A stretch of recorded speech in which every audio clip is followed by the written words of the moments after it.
Hello, everyone. If you clicked on this video, this is about food and nutrition for a long run. I'm going to go into what I ate for breakfast, what I ate during the long run, and what I drank during the long run. So let's just dive into it. So at the beginning, when I woke up, I had breakfast. My breakfast, I had peanut butter and oatmeal. Simple. It doesn't taste really that great.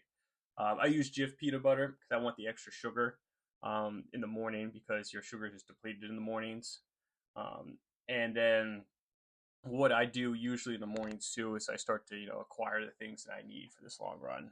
Usually I get two soft bottles of water and I fill them up, and then I put some electrolytes in there. I also wanted to go over what I really look at when I look at electrolytes. I look at like four different things. I look at the sodium content, I look at the magnesium content, the calcium, and the potassium. There's also generic numbers to look at when we're looking at those four different things. On trailrunner.com, as you see here, you want to have about 200 to 300 milligrams. They say about 220 here. That would work. That'd be fine. Depending on who you are, a lot of the things that I read, they all seem to vary. Like your size, your activity, how much you sweat. Um, and then potassium around, I was going to say 60 to 70. This one says 63. Calcium around 10 to 20 milligrams. This is all in milligrams. And magnesium about 8 milligrams. Then I'm just going to go over really quickly what these things do. So sodium is very important. So I have some notes down here. I'm just going to go kind of through them. So it's Sodium is about fluid balance. Sodium is critical to maintain fluid balance in tissue. So we're talking about muscle. We're talking about basically your when you're running and doing stuff. It helps to move that fluid to where it needs to be moved to instead of just peeing it out. So that sodium is a probably the biggest thing that we want to focus on. And as you see in the milligrams, that's the main thing that we're looking at, right? Um, and then the next thing is I'm going to skip to potassium because potassium and sodium are pretty much connected. They do this thing called the sodium and potassium pump. Basically, I believe. Let me check. Sodium wants to be inside the cell. Yes, and potassium wants to be outside the cell. So they're trying to switch back and forth. And the act of that happening is the gives us energy basically. You can dive farther into that if you want to, but those two things are the two main things you really want to look at when you're trying to look at getting some kind of electrolyte into your body while you're running. The other two things are important. So magnesium, what I've read, is really good for recovery. It's actually good for sleep too. I was reading, and then calcium is also good to have because you sweat out calcium. I never knew that till I was kind of doing some research on this. And calcium's important because you're doing putting a lot of pressure on your bones, right? Um, and that pressure, I wouldn't even say pressure, the pounding on your bones is hard. So it basically to take the calcium in so that you have less, injuries. So you wouldn't have any kind of. Some people say you can have like small stress fractures if you run a lot. So you get these little stress fractures in your shin bones. That can happen. So that's very important too. But the two main ones that I have is sodium and potassium. So the next slide I have, and I've circled the things that I look at. So I take Tailwind, and the Tailwind we look at here is, let me look at it. Tailwind actually has more than what the Trail Runner said, and which I believe is fine. Um, I think it's kind of how you feel when you take this stuff. So I took the Tailwind and I felt good. I think some of the other stuff, if you let's say you take something and it has a lot of potassium, a lot of magnesium in it, and you're not feeling good, I would switch it up. Everything that I've read said to, just try different things. That's the main thing. I like to stay away from the Gatorades and those different ones because they have the weird coloring and stuff like that. More focused on the organic or better quality of stuff. So like I said, I got the Tailwind. I got it in a big bag. It works great. And then I also circle sugar because I think that's really important too when you're trying to get calorie. You want to get a little bit of calories in, because the next thing that I'm going to talk about is kind of the food that you want to eat, and it's very important to take food in. And you want to do it before you deplete basically all your calories in your muscle. And I also put down there, and I circled or made a square around it that says, for endurance workouts, about 2 to 3 scoops per 24 ounces of water.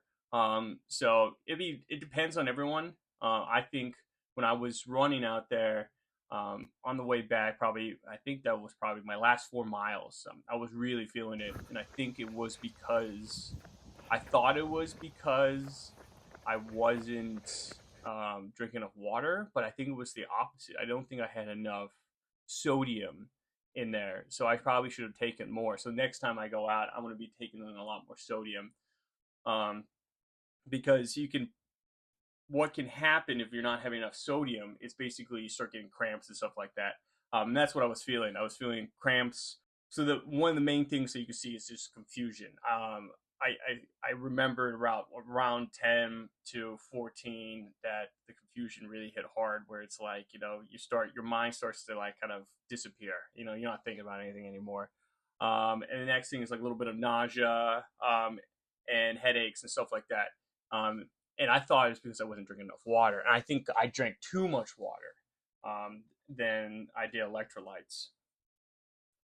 So let's dive into the next thing. The next thing would be, how much food should I eat, or when should I eat? So I also they had these waffles, and the waffles are they're fantastic. They're yummy, So they say to eat 30 to 40 minutes into a run. And something that I also did wrong and figured out why I was doing this run was that, when I was running, I like to eat in like an hour or a little bit after an hour. So about, probably about an hour. So, reading some of these articles, it's like, well, you've already depleted all your glucose or sugars in your muscle at that time. So you're F basically. So, you want to eat before you deplete it all, so that your body can start adding it in. Once you deplete it, now your body's starting to grab from other areas, which then they say it's really hard to come back from that. So it's important to basically just eat little by little, drink little by little. So I bought a handheld water bottle that I probably will use now. I had the squishy ones that will fit into running packs, and usually they sit right here, and then you can take a drink out of them. But I feel like on hot days, the running pack is just, I mean, you get heat exhaustion and things go south so much faster. And then I wanted to go over everything I kind of had for a long run. And my main things that I like to look at is right by my electrolytes, which were important, my food that are important. I'm trying out 3 different headphones to see kind of which ones I like. So you see that there. And then I like to have ice water afterwards. I mean, it just tastes so much better when it's cold after a hot day. And then lubrication is very important. So any kind of chafing or anything. So I don't know what size you are, but if you're bigger, you want to just go all over the place, make sure that there's no rubbing, because it just starts to hurt, and it starts to hurt quick. So I like to do, if I find anything rubbing or anything like that, maybe if I'm coming back to the car for a loop, that I just wipe, just kind of take a huge scoop of Vaseline, just wipe it all over myself, basically.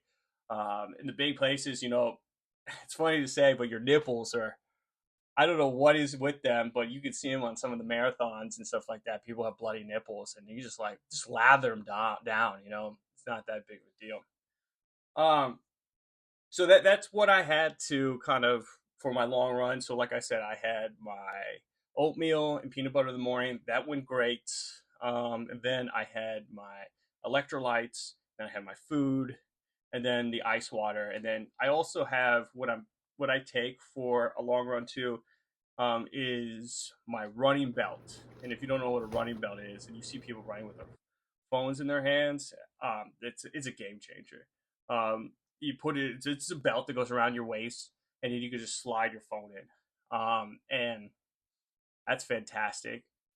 Yeah, so my next video, I'm going to go over the route I take and kind of why I picked that route. Um, yeah, so I'll see you guys in the next one. I should have that up this week, so look out for that.